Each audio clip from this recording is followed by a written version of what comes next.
The new kid on the block is set to take on the bully themselves. On one hand, you got Matt Ryan, who's trying to cement his status as an elite quarterback while bringing the city of Atlanta their first Super Bowl championship ever. Then on the other hand, you have Tom Brady, who's looking to cement his status as the greatest quarterback ever by winning his 5th championship. Ladies and gentlemen, it doesn't get much better than this. The Super Bowl edition of The Pylon starts right now. And it's almost coming into sight, and they're running out of time. Your decision on a dime has you gliding through the sky, and they're praying that you fly on. Didn't go as planned, but you're knowing where to land, so you stick it out your hand while you hear the cheering. Fans, commentators in the stands going in a freaking trance when you're Praise to the pylon. You know, guys, it's fun rooting for the underdog. It makes for a feel-good story, and it motivates the average guy to get up off their butt and go achieve their dreams. Now, going into Super Bowl 51, the New England Patriots are looked at as the favorite. But are they really? The only star on that entire team is Tom Brady. There's no Rob Gronkowski. You got a former quarterback as your best receiver, and some guy out of Monmouth University as your next best receiving option. LeGarrette Blount has been thrown into the scrap heap of the NFL, only for another scavenger to pick him up and make use of him. Dion Lewis is a former Browns cast-off, and that defense is just a product of Bill Belichick's tutelage, right? Atlanta has a Julio Jones, a Devontae Freeman, and Tevin Coleman, a Vic Beasley, and a media sweetheart out of West Virginia in the safety Neal. The Falcons' defense is on an upward trend, while the Patriots' #1 ranking is just a fluke and a product of them facing bad competition.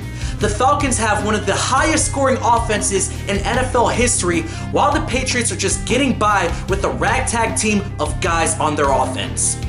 All year, the media was covering the Dallas Cowboys and their resurgence, while the Patriots just quietly went about their business on their way to recording the best record in the NFL in 2016. You know why the media never talks about the Patriots? Because they're boring. I barely cover the Patriots. We've come to expect them to win. The media wants the next best up-and-coming thing, and if it wasn't Dallas like everyone had hoped, the next best thing is Atlanta with a talented young core of players that finally seem to be putting it all together. So in a weird, strange way, it's almost as if the Patriots are underrated. Atlanta has everything going for them to make this Cinderella story come true. But I've seen it way too many times. The top offense in the league heads to the Super Bowl, blows out everyone in their way, and they get shut down by the top defense in the league. It happened with Carolina. It happened with Denver. Hell, it happened with the Patriots. And now the media just wants to cast aside what the Patriots have done on defense, even though they have the greatest coaching mind ever assisting them. I will take wisdom and knowledge over talent any day of the week. The Patriots are taking this one. The Patriots have the easy route because they play in an easy division, right? But what about the Falcons? They also play in a division that's been widely considered one of the worst in football for years now. What adversity have the Falcons gone through this year? Did they go 3-1 without their starting quarterback? Did they compile a 14-2 record without their greatest offensive weapon? Guys, the teams they beat so far in the playoffs were already suffering key injuries to their star players.